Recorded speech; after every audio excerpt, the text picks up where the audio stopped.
Good morning, everyone. This is Jeffe Kennedy, author of Epic Fantasy Romance. I'm here with my first cup of coffee.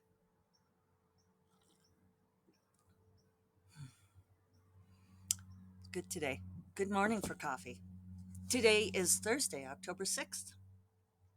And if you're on video, you will see that it is a cloudy, misty morning here in Santa Fe. We have been having Seattle type weather, very Pacific moisture weather. It's been raining pretty much nonstop for the last couple of days. Since yesterday morning, we've gotten 3/4 of an inch of rain, which is a lot for us. And we, before that, got like an eighth of an inch the night before. Rain, rain, rain. It's been a rainy year, which is awesome. Awesome. So it's a lovely, cozy morning. I'm holding out with recording in the Grape Arbor for as long as possible. The flowers are still blooming. I did notice on my calendar, though, that last year I am becoming my grandmother. I'll explain that in a moment. But last year I brought the plants in, the potted plants inside on October 10th. And here we are already October 6th, as previously noted. But we're not having a freeze anytime soon, so I don't think it'll be that way this year. I seem to recall that last year there was an early freeze. And now I kind of want to go back and listen to my podcast at the time because I undoubtedly mentioned it. Hummingbirds are still here, though. Hummingbird right above me. There we go. I put the feeder in a slightly different place this time. But yes, if you're on video, you can see her up there.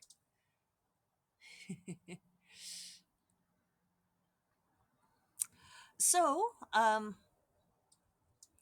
we don't need to leave the camera on the hummingbird, however. So anyway, yeah, we had a put a fire in the fireplace last night in the Kiva fireplace, so it was cozy and delightful. I do love fall, in case you didn't know. Actually, if you're a longtime listener, you'll probably notice that I love all seasons. Um, I I kind of feel that way when people ask me like what my favorite color is, which for the record is green. If I can find it in a deep forest green, like this shawl that I am wearing, which I rarely can find. The color I don't think comes through on the camera well, but it's really a deep forest green. Um, yeah, if I can find things in that color green, I'm very happy. But I also love like these kind of teal blues, right? Which I'm wearing a lot of. I've been wearing a lot of blue lately. My nails now are copper in celebration of autumn. I love metallic colors. I love a good crimson red. I love. eh, It's like, why do we have to choose? Why do we have to pick uh, a favorite color when all colors are wonderful? Or, you know, it's same thing with books. Like, what people are like, what is your favorite book? And it's like, fuck you. I realize this is not an appropriate response, but how are you supposed to pick? For what? For what reason? And at what time in my life? There was a time in my life when The Prince of Tides by Pat Conroy was my favorite book, and I would give it to everyone I knew as a gift. And do I have any desire to reread it now? Have I ever reread it? No. But it said something to me at the time.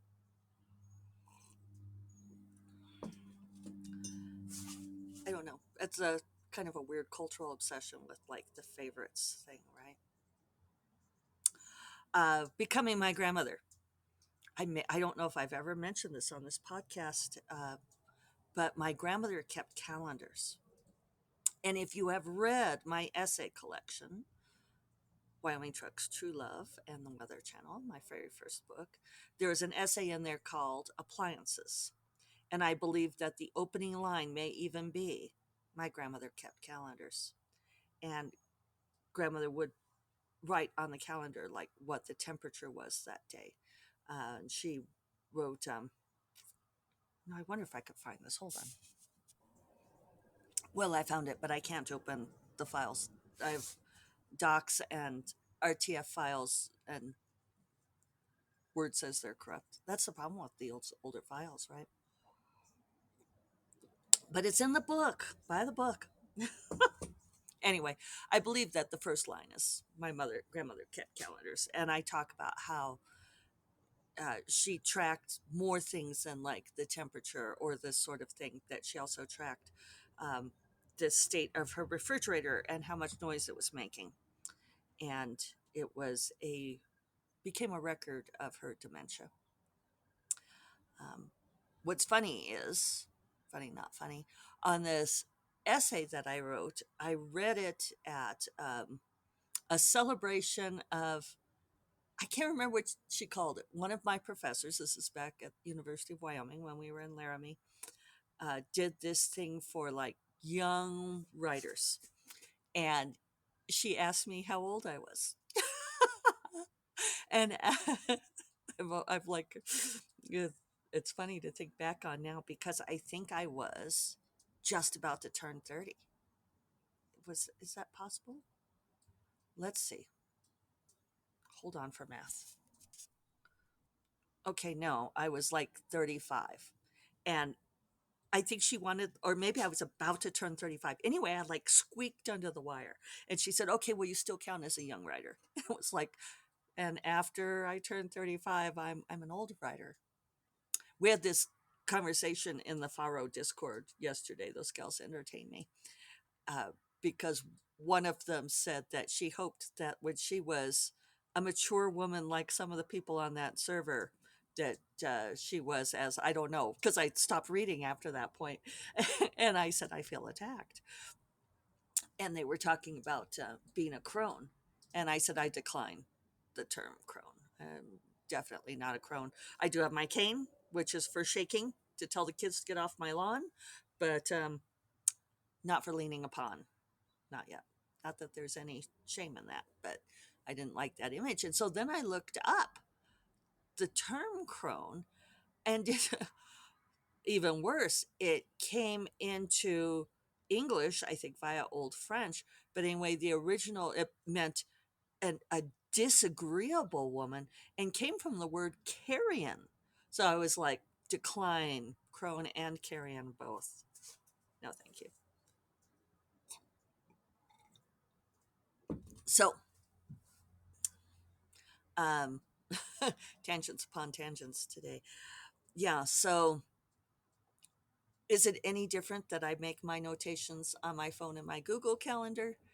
But it's good to know what day I brought the plants in last year, which is why I started tracking them.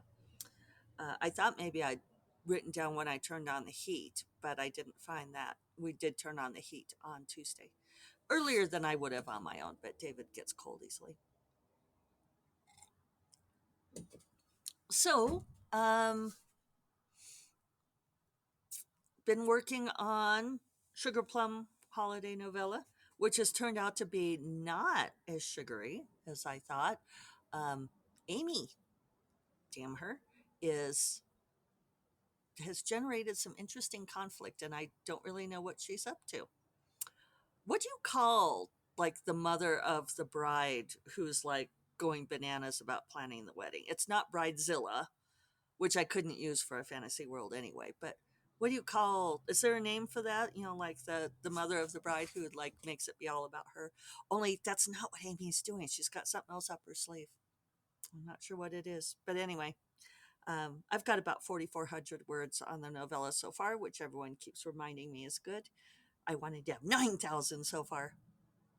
Yesterday I slowed down, mostly because Amy was getting in my face. Um, but anyway, it's going fine. Um, Still on track like I need to be. I also yesterday had a Zoom meeting. You heard it here first with Grace Draven, Maria Vale, and Dana Martin. And the four of us are going to do anthology, spring anthology. We're going to have a special edition ready exclusively for a Polycon attendees. And after that, we'll have it available for everybody else, the great unwashed. Um, so yeah, it's pretty exciting. Um, and in my usual inimitable style, I am like the only one who doesn't know what the fuck she's doing. Why am I always this person? Um, Dana has already written her story. It's pretty much done. Maria has hers, or Grace has hers completely plotted out. It's all up in her head. So they told us about theirs. And then Maria told us about hers because hers is a little bit more nebulous, but reader, hers is a completely fleshed out idea. Um, and then she's even apologizing. She's like, "Well, I know that the idea still needs work," and but it was good because it gave me a sense of like what the three of them are going to write, and I was like, I don't know what mine will be. No freaking clue. I might write it in the same world as the Bandits book. It would fit. Um, I just have to see how the Bandits book goes. But and of course they all laugh at me and they're like, "Well, it doesn't matter, Jeffy. You can just write it, in the last 2 weeks of February and be done." And it's like, okay, so that's kind of funny and also not funny because that's probably what I'll end up doing. So, but I think that because of the theme of this anthology, which I'm not exactly revealing yet because I'm not sure, I don't think we agreed on that or not. Um, yeah, I'm not going to, can't really say. Yeah. But, oh, this would be spoilery unless I said it in the covenants of Thorn's world, which I suppose is possible, but unlikely. I don't really have anything else that would match thematically. Sharp readers among you will be figuring that out now. I'm always amused by how you all put together the clues. So that was really fun to chat with them, to get that done. And yeah, yeah, I don't know that. Got all the bills paid, got all the royalties crunched. Um, for those of you wondering about Bonds of Magic being on Scribd, it should be there now. I've gotten notices that it's being from Find a Way that it's been distributed to all these places. So, yeah, go forth and enjoy. Although I think it's most of the people asking have actually already read the books. So, what do you just like listen to the audio on top of having read the book? Is it like a comfort listen thing? Maybe so.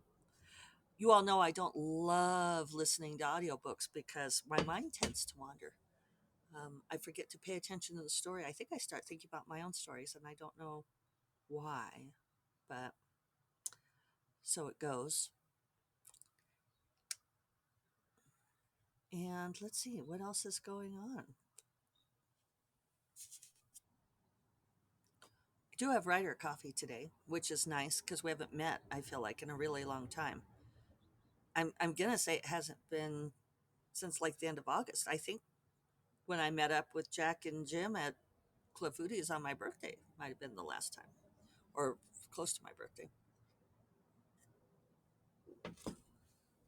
So, yeah, with all the traveling and everything. So that'll be great. I'm really looking forward to seeing them. I was talking with an aspiring writer who had been through Santa Fe a while back and had been able to come to one of our writer coffees. And it was interesting hearing him talk about it because he was saying what a great group and community we have here and how privileged he'd felt to be like, get to be part of this get together where we talked about like our lives, friendly conversation, and he said but also high level conversation about writing and business and stuff. And And I realize that it's something that I'm so accustomed to now that I do take it for granted. Uh, you know, and I remember when I first got to be go to like an RWA conference back in the day. I just wish RWA would get their act together. That it was so amazing to go and like be in the bar and see Nora Roberts sitting there talking with her friends and Linda Howard, and that they were giving workshops and talks and chats and and sharing that that high level knowledge, sharing just even that, I don't even know how to phrase it, like that high level presence. And it's something that the success people talk about a whole lot, is how valuable it is to get to spend just a little bit of time with somebody who is very successful in the field that you are in. And I spent some time, like making sure I got to be friends with those writers so that I could have those conversations. And I know it's not easy for those of you out there who are, I don't know, making faces at the screen or the car stereo or what have you. Uh, I know it's not easy to get out and meet those people and do those things, but it does make a difference. Just getting to have conversations with people about that stuff, it raises up your understanding of the field, of the profession, of how people do things. And it's funny to me that at this point in time, I've kind of forgotten what that's like. I was okay, so I don't know if this counts as a dirty secret, but I do have Instagram still on my phone. And I do like watching Instagram reels. I don't watch very many in a row, but Instagram has figured out enough that I will watch pretty much anything with Taylor Swift in it, because I am a Swiftie, unabashed. And she was talking about writing the song Champagne Problems. And something that she said about the song, see, again, I do think it's useful to listen to people who are very successful talking about their process and how they do things, even those snippets. And something she said about Champagne Problems made me look up the lyrics, and then it offered me a definition of champagne problems. And Urban Dictionary said it first appeared in 2011, which I'm surprised, it was that long ago. But then they said that it was like rich people problems. Um, or one of the definitions was a problem that's a choice between two equally good options. And that's not how I use it. I know that I've used it very deliberately to substitute for first world problems, which can mean rich people problems. And that's partly why we don't say it anymore, because first world problems implies that, um, like that there aren't wealthy people in other parts of the world, or it's just really a cringeworthy phrase. So champagne problems for me means a problem that is not a dire problem, but it's still a problem. And I don't remember how I got on that particular topic, talking about champagne problems. Oh, well, just talking with other writer friends and so forth, that like a lot of the problems that we have are champagne problems that, you know, and I can understand why aspiring writers or newbie writers get frustrated with us when we're saying things like, "Oh, I'm fighting with my publisher over this," and they're like, "I wish I had a publisher." And it's like, yes, yes, absolutely, that's a legitimate feeling, and I wish you had a publisher too. And yet at the same time, um, it's still a real problem. And I was talking with Dorinda about something yesterday, and I thought, here I am just sort of having this conversation with the fabulous Dorinda Jones, as I do pretty much daily. It's been nice to be working together again, and I understand why she's frustrated. And but it's she's also a New York Times bestselling author, and would anybody else think that her problems are, they're like, oh, I wish I had her problems. We say that a lot, don't we? I wish I had her problems instead of my problems. Don't we always wish we had someone else's problems other than our own? Anyway, um, I hope you all have a wonderful Thursday. I'm going to go get some work done before Writer Coffee, and I will talk to you all tomorrow. You all take care. Bye bye.